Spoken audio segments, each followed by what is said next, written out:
నువ్వు ఎదుర్కొంటున్న పరిస్థితులను బట్టి ఏం కృంగిపోవద్దు. అవన్నీ నీకు ప్లస్ అవుతాయి. చూడు, అవన్నీ నీకు అనుకూలంగా మారిపోతాయి. నీకే ప్లస్ అవుతాయి, నీకే ప్లస్ అవుతాయి, నీకే ప్లస్ అవుతాయి. ఏది వేస్ట్ కాదు. అంతే, నమ్మితే సంతోషించక అంతే. డోంట్ వరీ, కలత చెందొద్దు, కృంగిపోవద్దు. ఏంటి నా నెక్స్ట్ ఏంటనే డౌట్ రానియొద్దు. ఆయన ఉన్నాడు, మన లెక్కలన్నీ క్లోజ్ చేసాంలే, ఆయన లెక్కలో నడుస్తున్నాం, ఇప్పుడు ఆయన చూసుకుంటాడని సాగిపో. హల్లెలూయా. మనం కార్చిన కన్నీరు, ఏ అంశం కోసం కార్చామో, ఏ విషయంలో దుఃఖపడ్డామో, ఏ విషయంలో యాతన పడ్డామో, వేదన పడ్డామో మొత్తం రాసేసాడు. ఇదిగో ఫలానా అంశం కోసం నువ్వు ఎన్నిసార్లు ఏడ్చావు, ఇదిగో నీ జవాబు అన్నాడు. నీ లైఫ్లో, నీ జీవితంలో దేవుడు అందించినటువంటి ప్రతిదీ నువ్వు అందుకోవడానికి నిర్ణయ కాలం ఒకటి ఉంది. దానికి దేవుడు సిద్ధపరిచిన లెక్క ఒకటి ఉంది. నీ ప్రార్థనలు దేవుని చెంతకు చేరాలంటే నీ ప్రార్థనల లెక్క కూడా ఉందని తెలుసా నీకు? ప్రార్థనల లెక్క. అవును తమ్ముడు, నాకు తెలీదు, బైబిల్లో ఉంది. కొన్ని ప్రార్థనలకు వెంటనే జవాబు వచ్చింది, కొన్ని ప్రార్థనలకు జవాబు రాదు.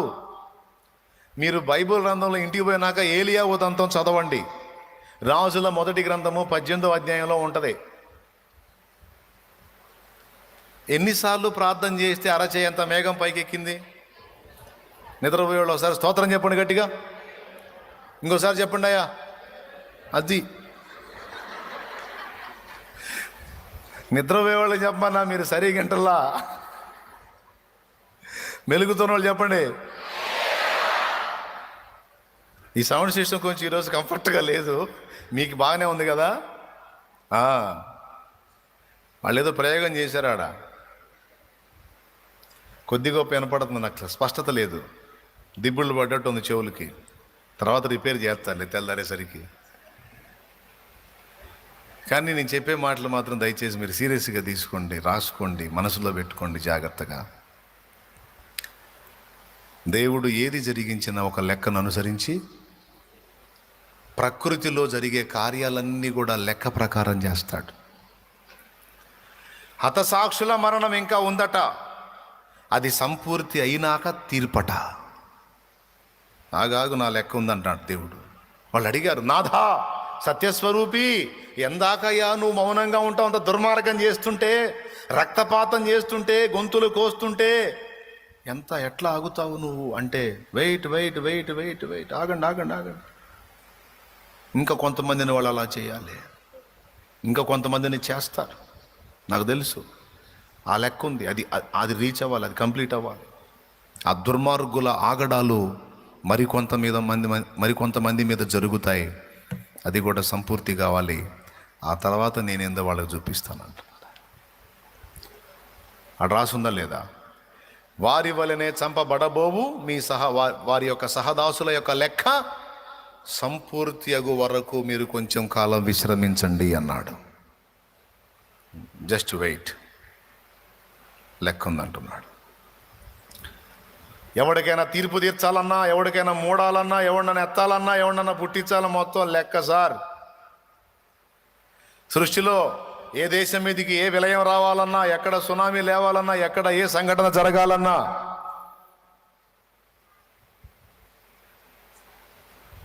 మొత్తం క్యాలిక్యులేటెడ్ ఉందండి. ప్రతిదీ లెక్క సరిగా ఉంది దేవుని దగ్గర. అందుకే రాజుకు చెప్తున్నాడు, రేయ్ నీ లెక్క అయిపోయింది రా బాయ్, నీ లెక్క క్లోజ్ అయిపోయింది. చూశాను, తేడాపడ్డాను, అవుట్.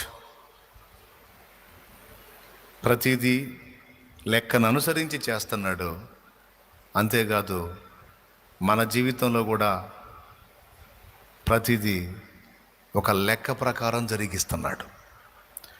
ఇది అర్థమైతే ఇక దేనికి జుట్టు పీక్కోవు నువ్వు. ఎంతమందికి అర్థమైందో ఏమో మరి. ఈ మాట అన్నా అర్థమైతే సంతోషం. ఇక నీ జీవితంలో ఎలాంటి సంభవాలు, నీ ఇంటి వారి జీవితంలో ఎలాంటి ప్రతికూలతలు ఎదురైనా ఇక నీకు మెంటల్ టార్చర్ ఉండదు, టెన్షన్ ఉండదు. ఎందుకంటే ఆయన ప్రతిదీ కూడా ఒక క్రమాన్ని అనుసరించి జరిగింది. నాకు జాబ్ కావాలంటే ఆయన నిర్ణయించిన నిర్ణయకాలం వచ్చిందాకా నువ్వు ఎన్ని కుస్తీలన్నా పడేది అందదు. ఆ సమయం దేవుడు రప్పించినప్పుడు, నీ విషయంలో దేవుడు ఆ కార్యాన్ని చేయడానికి ఆ నిర్ణయించిన కాలం వచ్చినప్పుడు నువ్వు ఇంట్లో కూర్చున్నా సరే వచ్చి నీ తలుపు తట్టిద్ది అంతే. నా కుమారుడా అడిగావుగా, నా దగ్గర కన్నీరు గార్చి అడిగావుగా, ఇదిగో నీ ప్రార్థనల సంఖ్య అంతా సంపూర్తి అయింది. నా దగ్గర నీ మనవులు చేరాల్సిన సంఖ్య అంతా సంపూర్తి అయింది. ఇదిగో ఏలియా దగ్గర నుంచి 7 మార్లు మొర్ర దేవుని దగ్గరికి ఎక్కి వెళితే ఎన్ని మార్లు? పరిచారకుడికి ఏం చెప్పాడు? ఆ మెరకెక్కి సముద్రంలో నీకేమన్నా కనపడుతుందేమో చూడయ్యా, ఏదన్నా మేఘం పైకెక్కుతుందేమో చూడు, 3.5 ఏళ్ళుగా వర్షం లేదు, ఇప్పుడు ప్రార్థన చేస్తున్నా, వాన పంపిస్తాడు, మేఘం పైకెక్కితే నాకు చెప్పమన్నాడు. ఒకసారి పోయాడు, చూశాడు, ఏం కనపడలా. మళ్ళీ వచ్చాడు, ఏం కనపడలేదు అయ్యగారు అన్నాడు. సరే మళ్ళీ ప్రార్థన చేస్తా పో. అలా ఎన్నిసార్లు చేశాడు కరెక్ట్గా చెప్పండి? 20 సార్లు చేయొచ్చుగా, లేకపోతే 3 సార్లే ఆపొచ్చుగా. 7 సార్లే ఎందుకు? 7 సంపూర్ణ సంఖ్య. 7 సార్లు తను చేసిన ప్రార్థన పరిపూర్ణంగా దేవుణ్ణి చేరింది. ఎప్పుడైతే 7 సార్లు ప్రార్థన సంపూర్తి అయిందో అప్పుడు అరచేయంత మేఘం పైకెక్కింది. 6 సార్లు చేరితే చాలదా? 5 సార్లు చేస్తే చాలదా? 7 సార్లు ఎందుకు? అలాగే ఒక వ్యక్తి మారు మనసు కోసం, ఒక కార్యం నెరవేర్పు కోసం మన ప్రార్థనలో ఏ సంఖ్యలో చేరాలో అక్కడ డిసైడ్ చేసి పెట్టాడు. ఆ మొర, ఆ మనవులు ఆ సంఖ్యలో చేరిందాకా సైలెంట్గా ఉంటాడు. ఇప్పుడు దేవుడికి ఏమైనా చెవుడా? అన్నయ్య చెప్పు, దేవుడికి ఏమైనా చెవుడా? నువ్వు చెప్పాక, దేవుడికి ఏమైనా చెవుడా? ఒకసారి చెబితే అర్థం కాదా? 7 సార్లు ఎందుకు చేయాలా? ఒకసారి చెబితే అర్థం కాదా? పోనీ 2 సార్లు చెబితే వినపడదా? వినపడదా? మరి 7 సార్లు ఏంది? ఎందుకు 7ని మెన్షన్ చేశాడు? సరే వదిలే. ఎలీషా పోయి నయమాను చెప్తాడు, నయమాను యోర్దాన్లో 7 సార్లు మునిగే, 3 సార్లు అనొచ్చుగా. 7 సార్లు మునుగు, బాగుపడతావు, రోగం తగ్గిద్ది పో అన్నాడు. దేవునికి స్తోత్రం కలుగునుగాక. హల్లెలూయా. అంతేకాదండి, షునేమీరారి కొడుకు చనిపోయినోడిని ఎలీషా బతికిస్తాడు కదా, వాడు ఎన్నిసార్లు దుమ్మాడని రాస్తుంది? 3 సార్లు. వాడు 7 సార్లు ఎందుకు దుమ్మాడు? ఓరి బాబా, 9 కూడా లెక్కేసుకున్నావు నువ్వు అనుకోవద్దు. మరి వాస్తవం అది. వాడు 7 సార్లు తుమ్మాడని ఉంది. ఈయనేమో ముమ్మారు వాని మీద పారదాచుకొని ప్రార్థన చేశాడు. వాడు 7 సార్లు తుమ్మిలేశాడు. 3, 7. ఇక్కడ 7 సార్లు ప్రార్థన చేస్తే అరచేయంత మేఘం పైకెక్కింది. నయమాను, నువ్వు యోర్దానికి పోయి 7 సార్లు మునుగన్నాడు. ఏంది 7 3? ఏందబ్బా? నాకేం తెలుసు, రాసి పెట్టాడు. మరి కొంతమందికి అడిగిందే మళ్ళీ అడగాలంటే ఏం చిరాకు. ఏం చేద్దామనే రోజు అదే ప్రార్థన. ఏం చేయమంటామంటే జవాబు వచ్చిందాక అదే ప్రార్థన చేయాలి నాయన. ఆకలి అవుతుంది, అమ్మా అన్నం పెట్టి అంటావా? లేకపోతే పద్దాకలు అడిగిందే ఏం అడుగుతావు? ఒకసారి అమ్మా అన్నం పెట్టి, రెండోసారి అమ్మా గట్టి పెట్టి అంటావా? ఏమ ఆన్సర్ వచ్చిందాక అదే అడుగుతావు. అమ్మా ఆకలి అవుతుంది, అన్నం పెట్టి. మారదు. బైబిల్ గ్రంథాన్ని జాగ్రత్తగా ధ్యానం చేస్తే మనం ఊహించని ఎన్నో రహస్యాలు అందులోంచి బయటపడుతూ ఉన్నాయి. మన నోటి మాటల లెక్క అక్కడుంది. మన భూమి మీద సంచరించే అడుగుల లెక్క మన సంచారాల లెక్క అక్కడ ఉందట. 56వ కీర్తన 8వ వచనం మీరు చూడండి.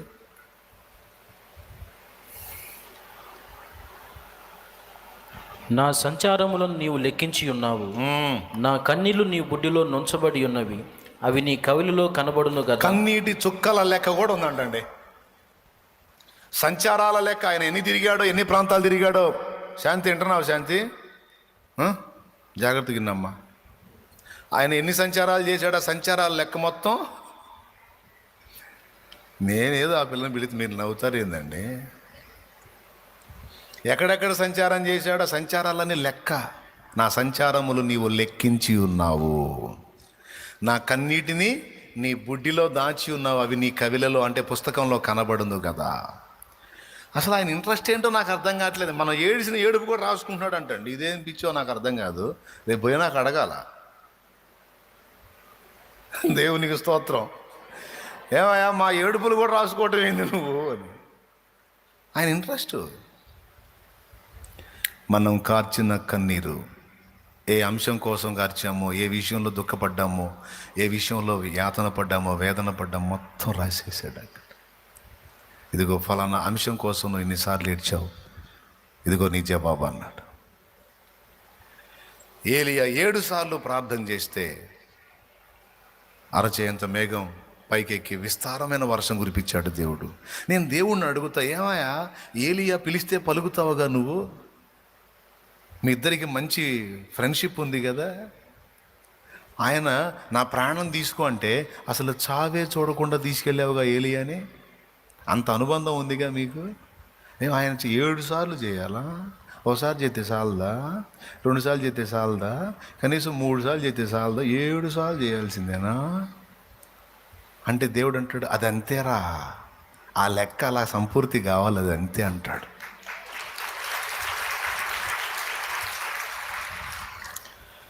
తెలివి తెచ్చుకోండి అమ్మా. ప్రార్థన, నువ్వు చేసే ప్రతిరోజు ప్రార్థన రోజు దేవుని దగ్గరికి ఎక్కి వెళ్తానే ఉంది. ఏలియా 7 మార్లు ప్రార్థించినప్పుడు జవాబు వచ్చినట్టు నీ ప్రార్థనల సంఖ్య సంపూర్తి అయినప్పుడు ప్రతి దానికి నీవు ఆన్సర్ పొందుతావు.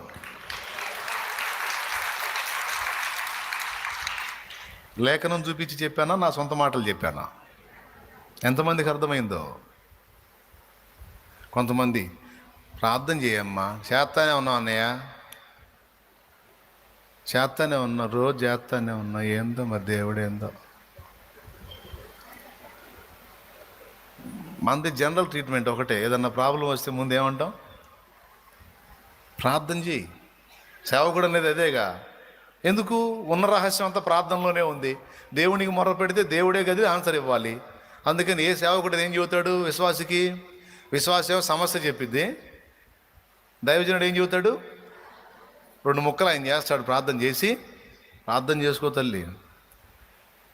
చేసి చేసి ఇసుగు పుట్టినోళ్ళు కొంతమంది నా దగ్గరికి చేస్తానే ఉన్నావు అన్నయ్య, మాకు తెలిసి నువ్వు ఈ మొక్కే చెబుతావు, మాకు తెలిసి ప్రార్థన చేస్తానే ఉన్నావు. ఏది? ఈరోజు నేర్చుకోండి. నీ విజ్ఞాపనల సంఖ్య, నీ ప్రార్థనల సంఖ్య అక్కడికి చేరాలి. ఆ సంఖ్య సంపూర్తి కావాలి. అప్పుడు నీకు ఆన్సర్ రావాలి. అది ఒక్కోసారి నువ్వు ఒక్కసారి మొర్ర పెడితేనే ఆమెన్ అంటాడు. కొన్నిసార్లు 7 సార్లు మొర పెడితే ఆమెన్ అంటాడు. కొన్నిసార్లు 87 సార్లు మొర పెడతాను. ఆయన చిత్తం. అయితే ఒకటి మాత్రం కన్ఫామ్, నువ్వు ఆన్సర్ వచ్చిందాకా ఏంది లేచి వెళ్ళమనే మొర్ర వెళ్తానే ఉండాలి. నా ప్రార్థనలు ఆలకించువాడవు, నా మనవులకు చెవియొక్కెదవు. నా ప్రార్థనలు ఆలకించువాడవు, నా మనవులకు అంతులేనిదయ్యా నీ అనురాగము, అంతులేనిదయ్యా నీ అనురాగము. అమరం అతి మధురం నీ దివ్య స్నేహము, అమరం అతి మధురం నీ దివ్య స్నేహము. అందుకొనుము దేవా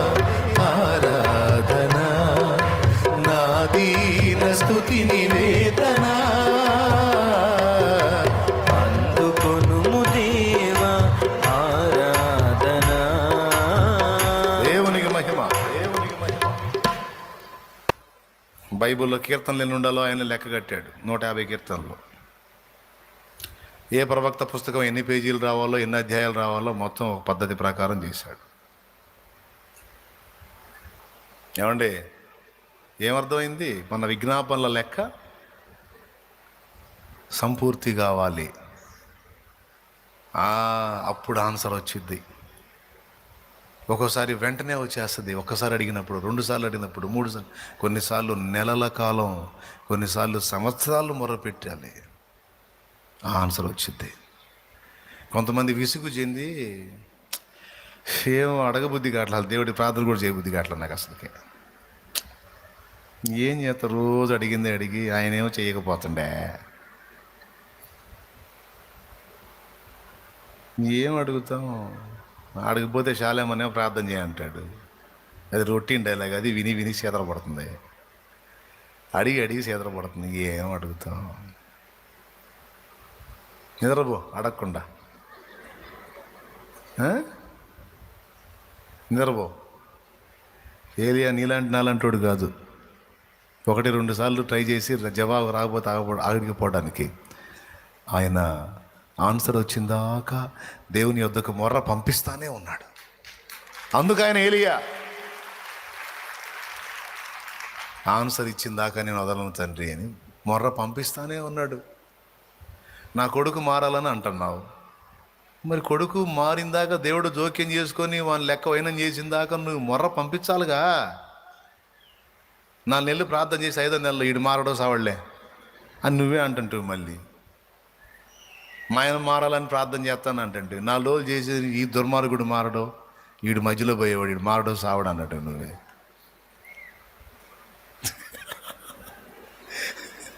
ఎట్లా? ఆన్సర్ వచ్చిన దాకా పంపించాలిగా, రిపోర్ట్లు రాస్తూ ఉండాలిగా, విజ్ఞాపన చేస్తూ ఉండాలిగా. నేర్చుకున్నారు కదా, దేవుడు లెక్కల్లో ప్రయాణం చేపిస్తాడు మనల్ని. రైట్. నెంబర్ 1, ఏది చేసినా లెక్క ప్రకారం. నేను ఎంతవరకు చదవాలో అంతే, మన చదువు అంతవరకే. ఎంత మన చదువు 10th లోపు. నేను మించిందంటే మన మాటినం. దేవునికి స్తోత్రం. ఇదేమి లెక్క అంటే అదే నా లెక్క, నువ్వు బా అంటాడు. అబ్బే ఈ లెక్క రైట్ లెక్క కాదు, నేను ఒప్పుకోను, నేను చదవాల్సిందే అంటే మీరు ఆడుండేవాళ్ళు, నేను ఆడుండేవాడినా. నీ లెక్క కరెక్టా, దేవుడి లెక్క కరెక్టా? ఎంతమంది ఒప్పుకుంటారు? కోట అయిపోతుంది, ముగిస్తున్నా. చెప్పండి, ఎవరు లెక్క కరెక్టు? నీ లెక్క కావాలా, దేవుడి లెక్క కావాలా? గట్టిగా చేతులు ఎత్తండి. ఆయన లెక్కే కావాలి. కన్ఫామా? మరెందుకు కొన్ని లెక్కలు తారుమారైతే ఎడుతావు? తారుమారైనప్పుడు ఇది దేవుని లెక్క అని ఎందుకు అనుకోవు? ఎందుకు ఫీల్ అవుతావు? ఎందుకు దిగులు పడతావు? ఎందుకు కృంగిపోతావు? Don't worry. నీ లెక్కల కంటే దేవుని లెక్కలు సూపర్ ఉంటాయి.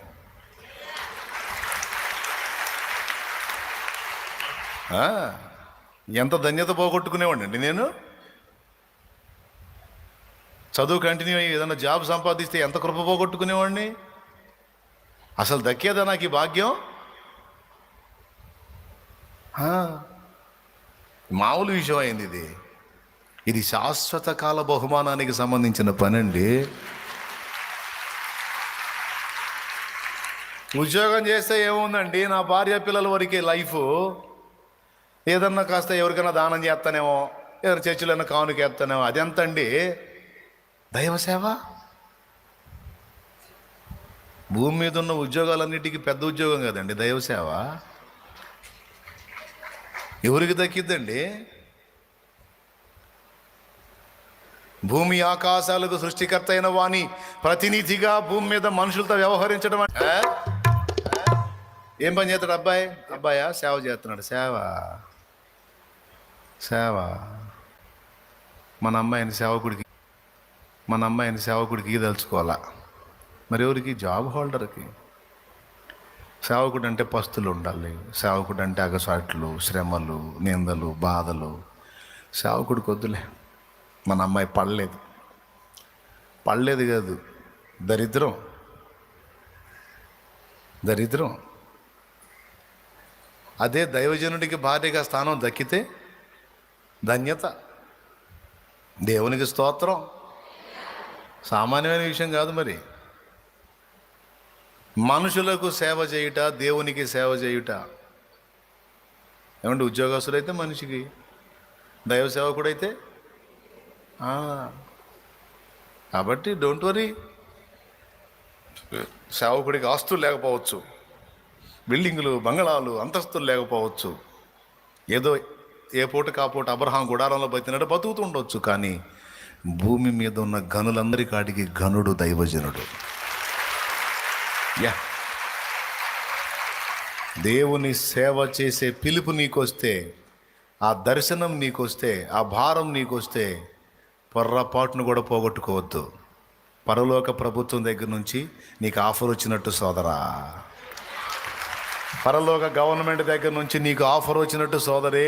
దేవుని సేవ అంటే అందరికీ దక్కేది కాదు. అది మొత్తానికి ఎవరో అట్టంటి వాళ్ళు ఉన్నారు ఇక్కడ కూర్చున్న వాళ్ళలో, సేవను తక్కువ అంచనా వేసేవాళ్ళు. జాగ్రత్త. నాకు దక్కింది ఈ భాగ్యం, నా జన్మ ధన్యం. ధన్యం అండి. ఇంత పెద్ద పరిచర్య ఉంది కాబట్టి ధన్యం అనుకుంటున్నావు. కొద్ది సంఘం అయితే కొద్ది సంఘంలో కూడా ధన్యతగానే ఫీల్ అయ్యాం. చిన్న పాకలో ఒక 50 మందిని పెట్టుకుని ఆరాధన చేసినప్పుడు కూడా మామూలు పండగ కాదు. ఆహా నా ధన్యత, ఓహో నా భాగ్యము, ఏమని వివరింతును, ఏమని వివరింతును. ఆహా నా ధన్యత, ఓహో నా భాగ్యము, ఏమని వివరింతును, ఏమని వివరింతును.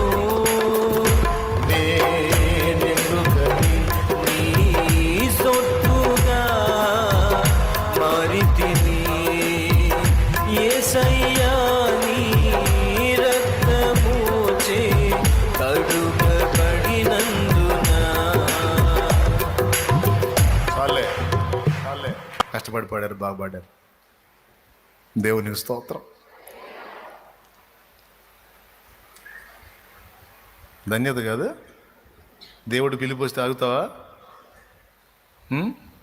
అమ్మో సేవకుడు అంటే కష్టాలమ్మా, మా సుఖాలు పడమ్మా. రేపు పరలోకం పోయినాక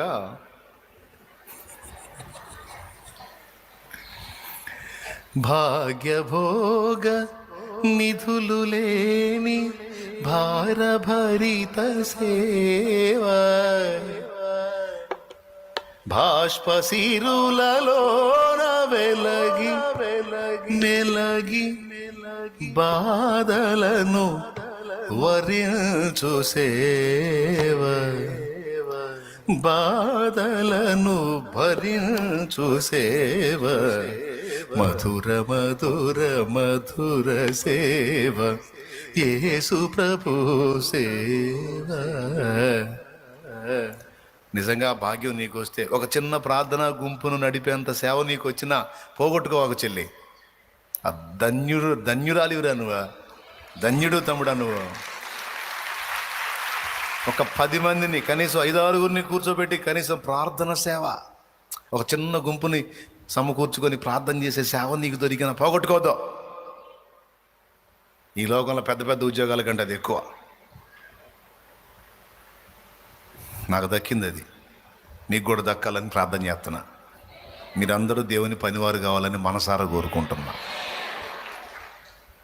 ఇప్పుడు చెప్పండి, మరి నా లెక్క అయితే, తల్లిదండ్రుల లెక్క అయితే, మా అమ్మ లాగి కొట్టేది. ఎడికి? చదువుకి. మాకు చదువు లేదు, దరిద్రుడే చదవమని చెబుతుంటే వాళ్ళ ఆశ ఏంది? నేను చదవాలా, ఉద్యోగం చేయాలా. నన్ను బడిలో దాన్ని టీచర్ ఆశ కూడా ఏంది? నన్ను కొట్టిన మాస్టర్ ఆశ ఏంది? నేను చదవాలా, ఉద్యోగం చేయాలి. వాళ్ళందరి ఆశలు నేను ఉద్యోగం చేయాలని. దేవుడి లెక్క వేరుగా ఉంది. ఇప్పుడు ఎవరిది కరెక్టు? మరి ఇప్పుడు ఆయన లెక్కలోనే వెళ్దామా, లేకపోతే మన లెక్కకి దేవుడిని తెద్దామా? క్లారిటీ వచ్చిందిగా. ఎవరి లెక్క? తిక్కల లెక్క. ఆయనది కాదు, మేధావి తమ్ముడు ఆయన, మహామేధావి. కృంగిపోవద్దు. నువ్వు ఎదుర్కొంటున్న పరిస్థితులను బట్టి ఏం కృంగిపోవద్దు. అవన్నీ నీకు ప్లస్ అవుతాయి. చూడు, అవన్నీ నీకు అనుకూలంగా మారిపోతాయి. నీకే ప్లస్ అవుతాయి, నీకే ప్లస్ అవుతాయి, నీకే ప్లస్ అవుతాయి. ఏది వేస్ట్ కాదు. అంతే. నమ్మితే సంతోషించక అంతే. Don't worry. కలత చెందొద్దు, కృంగిపోవద్దు. ఏంటి నా నెక్స్ట్ ఏంటనే డౌట్ రానియొద్దు. ఆయన ఉన్నాడు. మన లెక్కలన్నీ క్లోజ్ చేసాంలే, ఆయన లెక్కలో నడుస్తున్నాం, ఇప్పుడు ఆయన చూసుకుంటాడని సాగిపో. హల్లెలూయా. అంధకారమే పర్లేదు లేరా, వినపడకుండా ఏం కొడతారు. దారి మూసిన నిందలేనను కృంగదీసిన తన చిత్తం గమ్యం వరకు నడిపిస్తాడు. శ్రమలోనైనా అడుగులు తడబడిన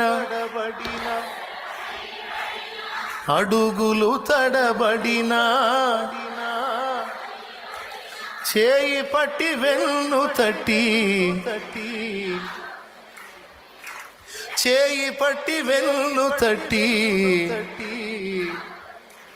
దేవునికి మహిమ.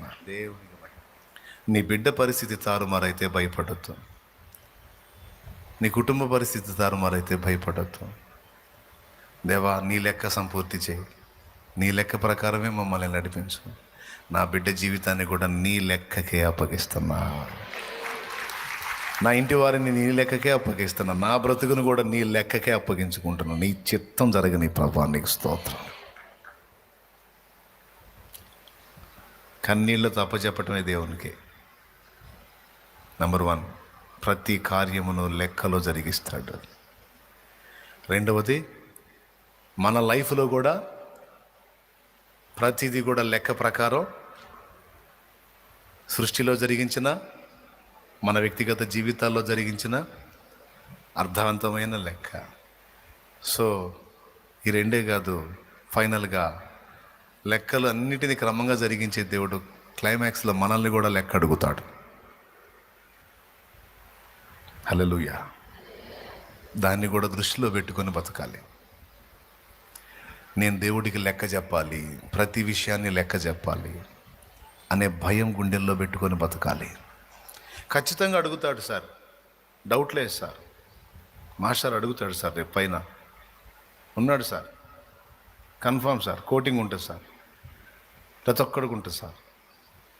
ఎవరు నన్ను అడిగేది ఎవరు అంటావేమో, పగిలిద్ది సార్, డౌట్ లేదు సార్. ఏముంది సార్, అంత రక్తమాంసాల శరీరమే కదా సార్, ఏ ఒక అవయవం తేడా పడ్డ ఎత్తటమే కదా సార్. పరదేశులము ప్రియులర్,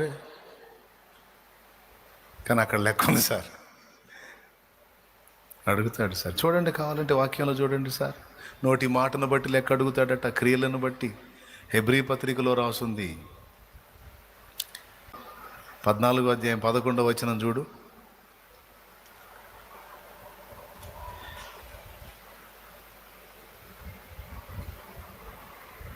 నా తోడు ప్రతి మోకాలును నా ఎదుట వంగును, ప్రతి నాలుకయు దేవుని స్తుతించును అని ప్రభువు చెప్పుచున్నాడు అని వ్రాయబడి ఉన్నది గనుక మనలో ప్రతివాడును తన గురించి దేవునికి లెక్క అప్పగింపవలెను. అదండి రోమాపత్రిక 14వ అధ్యాయం 12వ వచనం. మనలో ప్రతివాడు తన్ను గూర్చి దేవునికి లెక్క అప్పగించాలట. లెక్క అప్పగించాలంటే అడుగుతాడా, అడగడా? మనం పోయి నిలబడతాం రేపు, అక్కడ జరిగిద్ది. కూటమి అయిపోయినాక కొన్ని రోజులు, కొన్నిసార్లు మీరు వచ్చి నిలబడతారు నా ముందు, ప్రార్థన చేయి అని. అక్కడ ప్రార్థన చేయటం కాదు కానీ, దా అంటాడు, దా నిలబడంటాడు. ఈ లోక న్యాయస్థానం, ఈ లోక జడ్జీలను తప్పించుకోవచ్చు, అక్కడ తప్పించుకోలేవు. ఇక్కడ జడ్జీలకి అక్కడ జడ్జిమెంట్ జరిగిద్ది. స్తోత్రం. ఎవరికి? పొంతి పిలాతుకు తెలుసా జడ్జి ముందు నిలబడ్డాడని? పొంతి పిలాతుకు తెలుసా జడ్జికే తీర్పు తీరుస్తున్నాడని?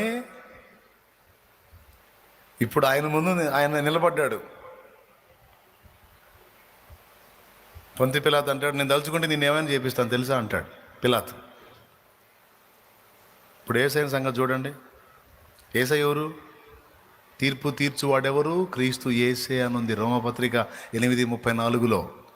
పిలాతుకు తెలియదు జడ్జి ముందే ఉండి జడ్జికే జడ్జిమెంట్ చేస్తున్నాడని. రేపు అక్కడ పళ్ళు రాలుతాయని తెలియదు. దేవునికి స్తోత్రం. ఎక్కడ రాలుతాయి? అక్కడ కూర్చునే సుప్రీం ఎవరో తెలిసి కూర్చుంటాడు. చెప్పు లెక్క అంటాడు.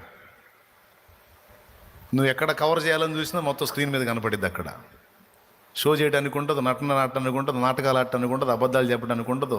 మొత్తం ముసుగులన్నీ బయట లాగుతాడు. మర్యాద ఒప్పుకుంటే సరే సరే, లేకపోతే ఉంటుందే. గుండెల్లో భయము కలిగి బతకాలి. ఒకటిది అన్యాయంగా దోచుకునేటప్పుడు లెక్క చెప్పాలి కదా. ఒకటి కడుపు కొట్టేటప్పుడు లెక్క చెప్పాలి కదా నేను దేవుడికి. ఒకటి వస్తువుని ఆశించేటప్పుడు లెక్క చెప్పాలి కదా దేవుడికి. పడతన్నారులే మాటలని నోరు తెరిచి అన్యాయంగా ఎట్టబడితే మాట్లాడితే అడుగుతాడు కదా లెక్క అనే గుండెల్లో భయం కలిగి బతకాలి. కొంతమందికి లెక్క ఉండదు. లెక్క లేకుండా బతుకుతూ ఉంటారు, లెక్క లేకుండా మాట్లాడతారు, లెక్క లేకుండా ప్రవర్తిస్తారు. వాళ్ళు సాగుతుంది కదని ఏమి సాగించుకుంటారు కొన్ని బతుకులు. ఇక్కడ ఉన్నంత వరకు నోరు తెరవడం. ఎవరు? జడ్జి. అక్కడ ఒక్కోడుకు ఆడుంటుంది. అబద్ధాలు మాట్లాడి దారుణాలు చేసి జీవితాలని నాశనం చేసేటువంటి వ్యక్తులు, నిందా ప్రచారాలు చేసే వ్యక్తులు. అదే తప్పు కదా, అది నిజమో కాదో తెలియదు. అన్యాయంగా బిడ్డ మీద అబాండాలు వేస్తున్నాం. అయ్యో, ఒకవేళ అది అబద్ధమైతే మనం నాశనం అవుతాం కదా, మనకు పాపం కదా. ప్రతిదీ కూడా లెక్క ఉంటుంది. అడుగుతాడు అక్కడ. దీనుల్ని నీ ముందుకు పంపించినప్పుడు నువ్వు చేసినటువంటి త్యాగానికి సంబంధించిన లెక్క. ప్రతిదీ మనల్ని గూర్చి దేవునికి లెక్క యొప్పగింపవలసి ఉన్నది. చూడు, మత్తయి సువార్త 12:36 చదువు. ఆఖరికి నోరు జారి మాట్లాడే మాట కూడా లెక్క చెప్పాలన్నాడు. విమర్శ దినం ఒకటి ఉన్నది, ఆ దినమందు మనము లెక్క చెప్పాలి. జాగ్రత్త, మైండ్ దగ్గర పెట్టుకొని బతకండి అని చెప్తున్నాడు. నేను మీతో చెప్పున్నదేమనగా, మనుషులు పలుకు వ్యర్థమైన ప్రతి మాటను గూర్చి విమర్శ దినమున లెక్క చెప్పవలసి ఉండును. దేవునికి స్తోత్రం కలుగును గాక. చూడండి, హెబ్రీ పత్రిక ఇప్పుడు చదివిన దానిలో ఏమర్థమైంది? మనుషుడు పలుకు వ్యర్థమైన ప్రతి మాటను గూర్చి విమర్శ దినమందు దేవునికి లెక్క అప్పజెప్పాల్సి ఉంది. అడుగుతాడట. అంటే మనందరినీ విమర్శించే రోజు ఒక రోజు ఉంది. సేవకులకు చెప్తాను నేను, పరిశుద్ధుల కష్టం ఒకవేళ మనం తీసుకొని పట్టడన్నం మనం తింటుంటే ఫ్యామిలీకి చెప్తా, దైవజనుడి కుటుంబానికి చెప్తా, నా ఫ్యామిలీకి చెప్పుకుంటా, రే వాళ్ళ కష్టం తింటున్నాం. మనం తినే ముద్ద వాళ్ళు కష్టపడి తీసుకొచ్చి సంపాదించిన దానిలోంచి ఇదిగో అందులో వేస్తే కొంత దేవునికి వాడి కొంత మనం భుక్తి అన్నం తింటున్నాం. వేరే వ్యాపారాలు లేవు, వేరే పనులు లేవు. ఈ తినే ముద్దకి న్యాయం చేయాలిరా.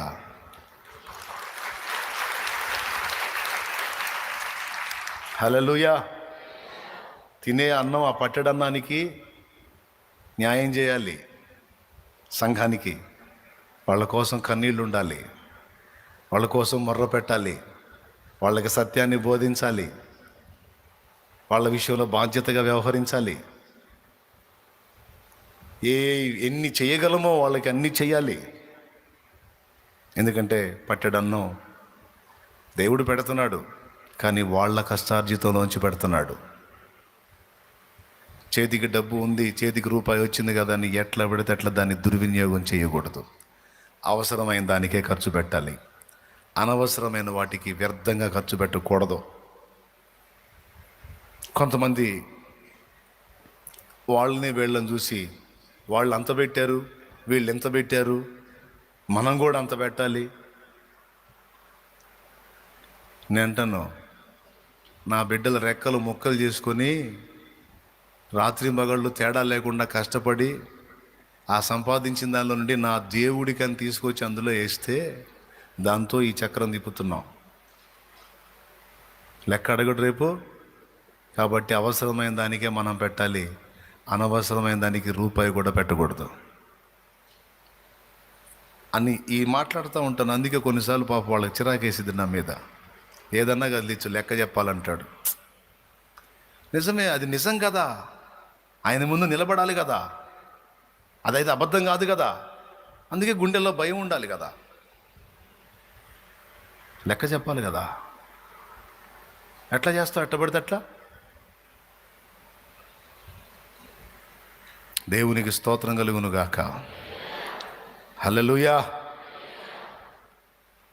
నోరు జారేటప్పుడు, చెయ్యి జారేటప్పుడు, కాలు జారేటప్పుడు, కన్ను జారేటప్పుడు మైండ్ దగ్గర పెట్టుకోవాలి.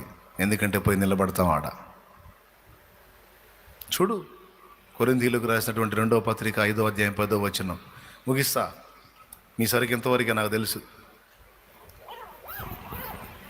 అసలు నాకు ఆశ్చర్యం ఏంటంటే ఒక్కళ్ళు కూడా నిద్రపోలా.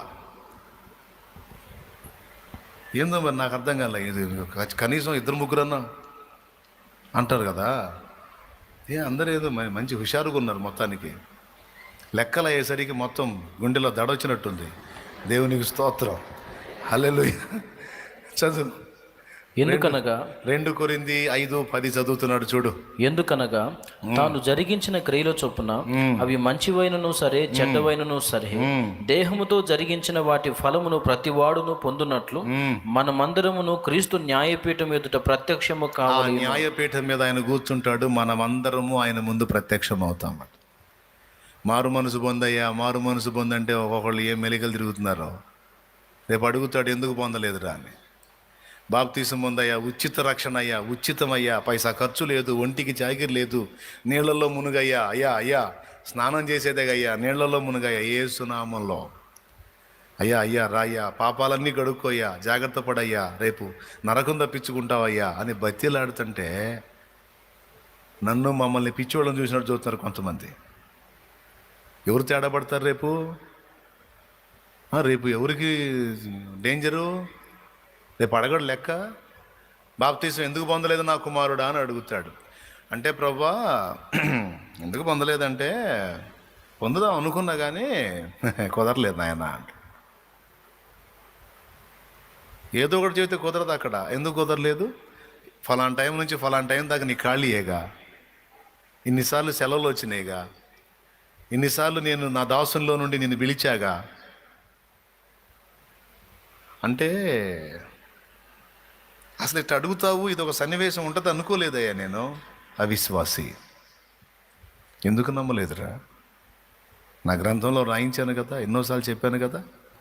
తెలియకపోతే అది వేరే సంగతి, తెలిసి తిరస్కరిస్తావా అనే గద్దింపు ఉంటుంది అక్కడ. మరే మనమంతా మన సొత్తు అయింది, ఆయన మనల్ని సృష్టించింది.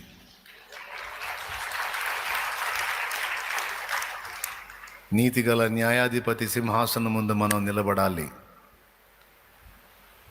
పక్క ఆమెగా పోయిద్దులేని ఏదో ఒకటి ఆమె గురించి నిందలు ప్రచారం చేయటం, ఆయన గురించి నిందలు అబద్ధాలు మాట్లాడటం. అడుగుతాడు రేపు అక్కడ, ఫలానా వ్యక్తి ఇలా చేసిందని నువ్వు అన్నావు, ఇలా చేశాడని నువ్వు అన్నావు, నువ్వు చూసావా అని అడుగుతాడు. అంటే ప్రభా చూడలేదులే కానీ ఎవరు అంటే అనుకుంటేను విన్నాను. అనుకుంటే విన్నావు, నిర్ధారణ చేసావా మరి? అంటే నిర్ధారణ అంతా మనం అంత చేయలేంగా ప్రభువా. నిర్ధారణ చేయనప్పుడు నోరు మూసుకొని ఉండాలి. 20 మందికి ఎందుకు చెప్పా? పనికి మాలిందానా? పనికి మాలినోడా? 20 మందికి ఎందుకు చెప్పావు? 20 మందికి ఎందుకు చెప్పావు? అయ్యమ్మో, నేను ఎంతమందికి చెప్పాను కూడా రాశావా? ఏం ప్రభు 20 మందికా? అంతమందికి చెప్పలేదే, 15 మందికి ఏమని చెప్పాను ప్రభా. అది నిజమో కాదో తెలియకుండా నువ్వు నిర్ధారణ చేసుకోకుండా, అయినా చేసుకుంటే కూడా అది ప్రచారం చేయటం వల్ల ప్రజలకు అనుగూరే మేలేంటి, నీకొచ్చే లాభం ఏంటి అనేది అంచనా వేయకుండా ఒక మనిషిని నలుగురిలో ఆరడిపరిచి వాడు మానసికంగా ఆమె మానసికంగా ఇబ్బంది పడేటట్టు నువ్వు చేసినందుకు ఇది నీకు ఫలం అంటాడు రేపు. ప్రతి వానికి ఇచ్చుటకు నా యొద్ద జీతము కలదు, వాని క్రియలకు జీతం ఇస్తా, జాగ్రత్త అన్నాడు.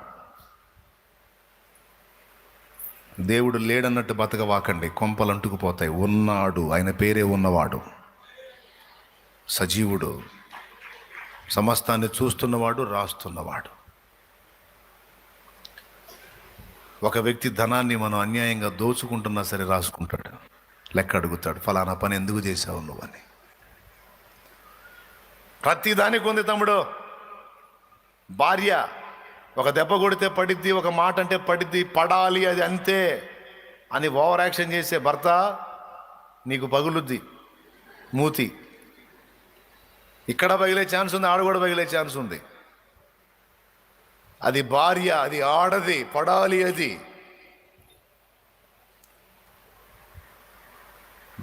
జడ్జిమెంట్ ఉంది సోదరా. కొంపదీసి ఇక్కడ తీర్పు తీర్చాడు అనుకో, ఇక నువ్వు మంచాన పడితే మొత్తం ఆమె చేయాల్సి వచ్చింది. ఎన్ని తిట్టావు అని దండాలు పెట్టాల్సి వచ్చింది. జరగల చాలామందికి. మిడిసిపడ్డోళ్ళంతా మంచాన పడలా.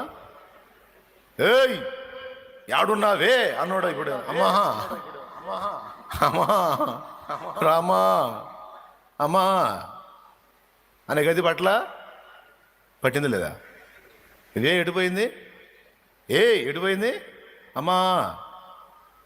తీర్పు భూమి మీద తీరిస్తే ఆ గతి పట్టిద్ది. ఒకవేళ ఆడ మిస్ అయినా ఆడ ఉంటుంది.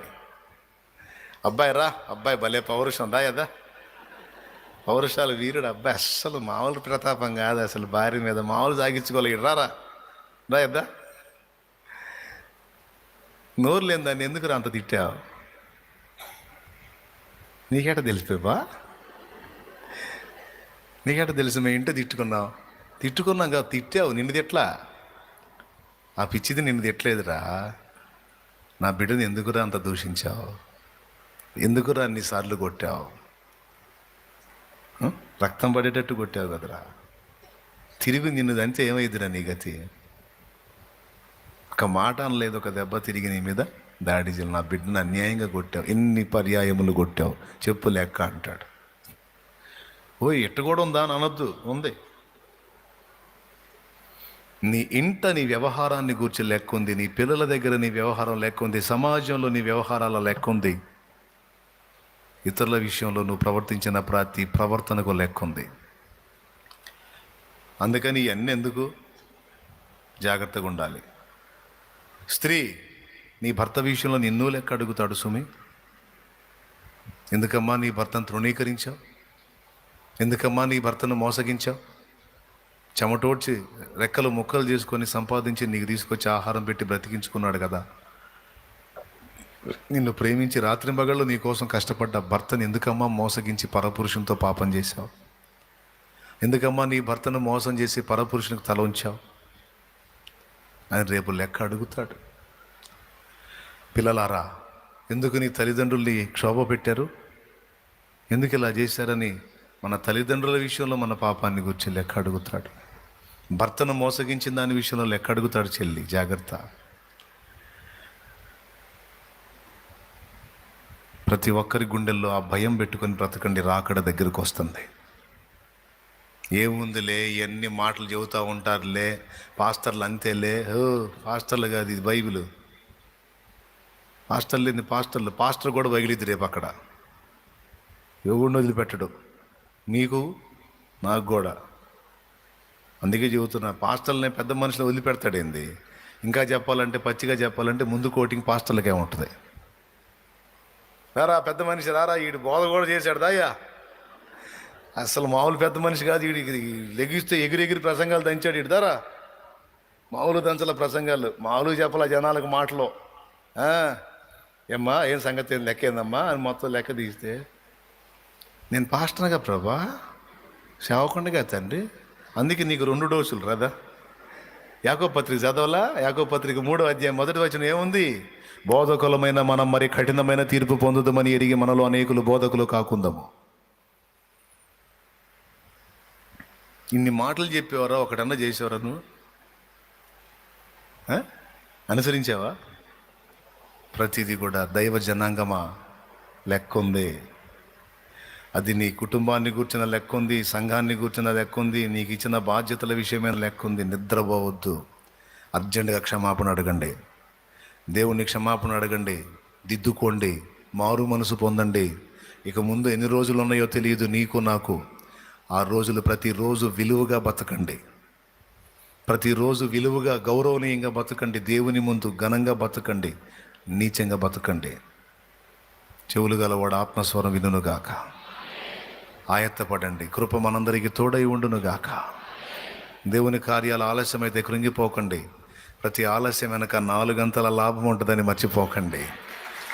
దేవుడు నిన్ను ప్రేమిస్తున్నాడని మర్చిపోకండి. ఆయన కృప నీకు తోడుగా ఉందని మర్చిపోకండి. నీ ఓటములు వైఫల్యాలన్నీ విజయాలుగా మార్చగల సమర్థుడని మర్చిపోకండి. కృంగిపోకండి, కలత చెందకండి, పాపానికి లొంగిపోకండి. జాగ్రత్త, కృప మనందరికీ మళ్ళా తోడై ఉండునుగాక. అమ్మయ్యా, అయిపోయిందమ్మా. ఒకసారి లేచి నిలబడండి. కొంచెం మోకాళ్ళు ఏమంటాను కానీ మోకాళ్ళు వేయడానికి ఇప్పుడు ఓపిక కాదు. ఒక్కసారి అలా లేయిస్తే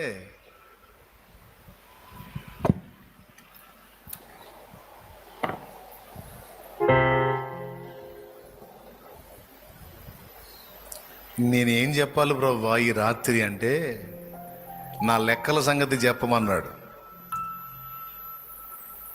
చెప్పు, నేను ప్రతిదీ లెక్క ప్రకారం చేస్తాను. అది సృష్టిలో చేస్తాను, మీ జీవితంలో చేస్తాను. నీ విషయంలో కూడా లెక్క కడతాను. అంతేకాదు, క్లైమాక్స్లో లెక్క అడుగుతాను. సిద్ధపడమని చెప్పు నా బిడ్డలకి, జాగ్రత్తగా ఉండమని చెప్పు, మారు మనసు పొందమని చెప్పు, సరి చూసుకోమని చెప్పు, పట్టించుకోడులే అనుకోవద్దని చెప్పు, నా లేఖనంలో వచనాలను చూపించి చెప్పు. ఈరోజు నీకు అందించాల్సిన వాక్కు నా దేవుని దగ్గర నుండి నాకు దొరికింది. అది ప్రార్థన చేద్దాం. నీతో దేవుడు మాట్లాడాడని నీకు అనిపిస్తే ప్రార్థన చేయి. థ్యాంక్ యూ లార్డ్, నాతో మాట్లాడావు, సిగ్గుపడుతున్నాను, నన్ను క్షమించమని దేవుని పాదాలు పట్టుకుందాం. నువ్వు ఏది చేసినా ఒక పద్ధతి ప్రకారమే చేస్తావు నాయన, ఒక లెక్కను అనుసరించే చేస్తావు తండ్రి. నీకు స్తోత్రం అయ్యా. ఈవేళ నాతో నువ్వు మాట్లాడావయ్యా. నిజమే, నన్ను లెక్క అడుగుతానని చెప్పావు కదయ్యా. నీ గ్రంథంలో లెక్క అడుగుతానని చెప్పావు కదయ్యా. నేను కొన్ని విషయాల్లో లెక్క లేకుండా ప్రవర్తిస్తున్నాను ప్రభువా. ఈరోజు సూటిగా నాతో మాట్లాడావు, దిద్దుకుంటాను తండ్రి, నేను మారు మనసు పొందుతాను, సరి చూసుకుంటాను అయ్యా. నీకు స్తోత్రం అంటూ ప్రార్థన చేద్దాం. అలాగే నా ప్రభువా, నా జీవితం నీ చేతుల్లోకి తీసుకొని క్రమంగా నడిపిస్తున్నావు గనుక, ఎప్పుడు నాకు ఏది చేయాలో, ఎప్పుడు నన్ను ఏ స్థితిలో ఉంచాలో, ఎప్పుడు నేను ఆశించినది నాకు దక్కేటట్టు చేయాలో, ఎప్పుడు నా తలనెత్తాలో, ఎప్పుడు నన్ను గణపరచాలో, ఎప్పుడు నన్ను ఏ విధంగా చేయాలో నీకు తెలుసు. నా జీవితంలో నా లెక్కలన్నీ తారుమారు చేయయ్యా. నీ లెక్కలే జరిగించు ప్రభువా. ఎందుకంటే నా అంచనాలన్నీ నన్ను కింద కూర్చోబెట్టేవి నాయన, కానీ నా ఎడల నీకున్న తలంపులు బహు విస్తారమైనవయ్యా. అవి నన్ను ఉన్నత స్థితిలో ఉంచుతాయి తండ్రి. అందుకే నా చిత్తము కాక నా ఎడల, మా ఎడల నీ చిత్తమే సిద్ధించాలి, నీ చిత్తమే నెరవేరాలి, నీ చిత్తమే నెరవేరాలి, నీ చిత్తమే నెరవేరాలి. ఈరోజు నాతో మాట్లాడావు. నా ప్రార్థనల లెక్క కూడా పట్టించుకుంటానని మాట్లాడావు. నిజమే, కొన్నిసార్లు నేను ప్రార్థించిన వెంటనే అనుసరించిన వాడివి, కొన్నిసార్లు విస్తారంగా ప్రార్థన చేసిన తర్వాత జవాబులు ఇచ్చావు. ఈరోజు నాతో మాట్లాడావు స్పష్టంగా. పొద్దున నేను ఏకాంత ప్రార్థనలో కూర్చొని ఎందుకని నేను అడిగినప్పుడు ఇది ఇవ్వలేదు అని అడిగితే, ఇప్పుడు నాతో మాట్లాడుతున్నావు, లెక్క సంపూర్తి కావాలి కుమారుడా అని. Thank you lord. నాతో మాట్లాడినందుకు నీకు వందనాలు. నాతో మాట్లాడావు తండ్రి. చేస్తాను, నేను ప్రార్థన చేస్తాను. ఆ విజ్ఞాపనల లెక్క సంపూర్తి అయ్యేంత వరకు ప్రతి దినము నేను ప్రార్థిస్తా దేవా. నీ చెంతకు నా మనవులు చేరునంతగా నేను మొర్ర పెడతా, చేస్తా, ప్రార్థన చేస్తా, చేస్తా చేస్తా చేస్తా. నన్ను క్షమించు, నాకు అర్థం కాలేదు తండ్రి. ఈరోజు నాకు అర్థమయ్యేటట్టు నువ్వు మాట్లాడావు, నీకు వందనాలు. స్తోత్రం. స్పష్టంగా నాతో మాట్లాడు. అది నా జీవితానికి సంబంధించిన విషయం, సేవకు సంబంధించిన విషయం, పిల్లలకు సంబంధించిన విషయం. నా విజ్ఞాపనలు నీ దగ్గరకు చేరాల్సిన సంఖ్య ఒకటి ఉంది.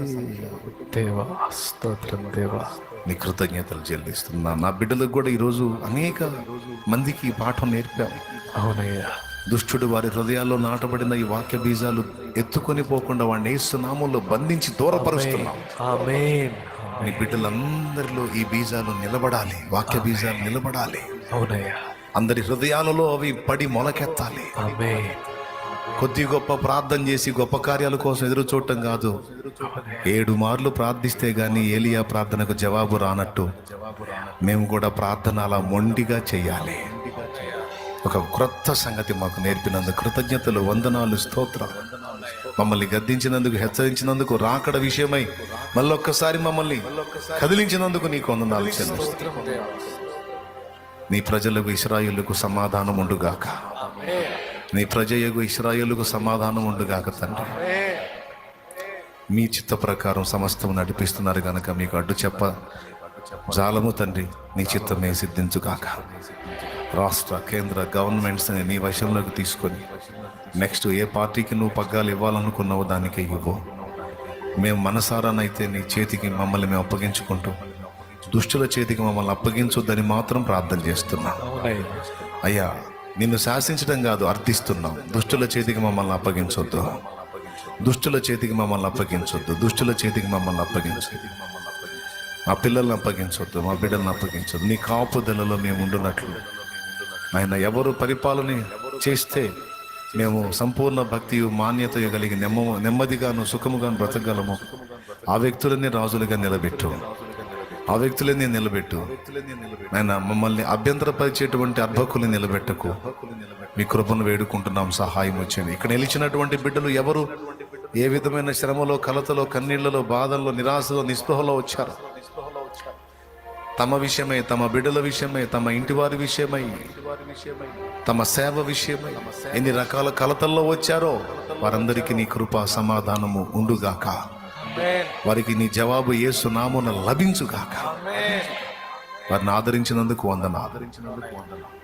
నీ తలంపుల ప్రకారం నేను చేస్తే నీకు కొంచెమే మేలు, కానీ నా తలంపుల ప్రకారం చేస్తే అది విస్తారమైన మేలు అని పాఠాన్ని నేర్పినందుకు వందనాలు. మా బిడ్డను ధైర్యపరిచినందుకు స్తోత్రం. దీవించి కొంత సమయం బిడ్డలందరూ ప్రార్థనలో గడపని ఇష్టపడుచుండగా వారితో మాట్లాడి వారిని ప్రోత్సహించి ఇక ఇది మొదలుకొని లెక్క గింపవలసిన వారమై ఉన్నామని ఎరిగిన వారై ప్రతి ఒక్కరూ జాగ్రత్తగా బ్రతకడానికి సహాయం చేయమని మమ్మల్ని అందరినీ మీ చేతికి అప్పగిస్తూ యేసు నామములో ప్రార్థిస్తున్నాం తండ్రి. లైవ్ ద్వారా, జూమ్ ద్వారా కూడా అందుబాటులో ఉండి ఈ ఆన్లైన్ లో ఏకీభవించిన వారి హృదయంలో కూడా ఈ సంగతులు నాటి వారిని సహా జాగ్రత్తగా నడిపించండి. యేసు నామములో వేడుచున్నాం తండ్రి. ఆమేన్. ప్రభునందు ప్రియులారా, నేను ముగిస్తాను.